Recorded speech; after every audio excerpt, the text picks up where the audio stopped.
कार्यकर्ता सर्वोपरी म्हणत आमदार देवेंद्र कोठे यांनी सर्वसामान्य निष्ठावंत भाजप कार्यकर्त्याच्या घरी पंतप्रधान नरेंद्र मोदी यांचा मन की बात हा कार्यक्रम ऐकला। रविवारी झालेल्या या कार्यक्रमानंतर नागरिकांनी आमदार देवेंद्र कोठे यांच्या या भूमिकेचे कौतुक केले। पंतप्रधान नरेंद्र मोदी यांचा मन की बात हा कार्यक्रम सर्वसामान्य नागरिकांमध्ये प्रचंड लोकप्रिय आहे। पंतप्रधान नरेंद्र मोदी देशभरातील नागरिकांशी संवाद साधतात। आमदार देवेंद्र कोठे हा कार्यक्रम नियमितपणे मतदारसंघात उपस्थित राहून पाहतात। रविवारी आमदार देवेंद्र कोठे यांनी भाजपचे जुने आणि निष्ठावंत कार्यकर्ते असलेले शक्ती केंद्र प्रमुख दास भंडारी यांच्या घरी जाऊन मन की बात हा कार्यक्रम ऐकला।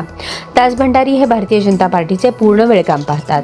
विधानसभा आणि महापालिका निवडणुकांच्या नंतरही प्रभागातील देखभाल दुरुस्तीची कामे करण्यासाठी स्वतः विभागीय कार्यालयाच्या अधिकाऱ्यांच्या संपर्कात राहून जनतेचे प्रश्न सोडवण्यासाठी निरंतर धडपड करतात।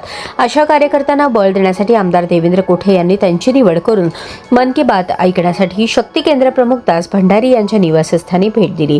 यावेळी नगरसेवक मेघनाथ येमूल उपस्थित होते। पत्र्याचे घर असलेल्या सर्वसामान्य कार्यकर्त्याच्या घरी भेट देऊन त्यांच्यासोबत चहापान करत कार्यकर्त्यांची, कुटुंबियांची तसेच परिसरातील नागरिकांची विचारपूस करण्याच्या आमदार देवेंद्र कोठे यांच्या या कृतीचे नागरिकांनी कौतुक करत समाधान व्यक्त केले।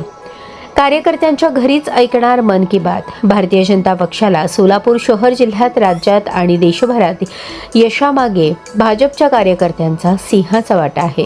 भाजपामध्ये कार्यकर्त्यांचे महत्त्व अनन्यसाधारण आहे आणि हीच भूमिका ठेवून यापुढे प्रसारित होणारा मन की बात हा कार्यक्रम पाहण्याचा मानस आहे, असे देवेंद्र कोठे शहर मध्य आमदार यांनी मनोगत व्यक्त केले।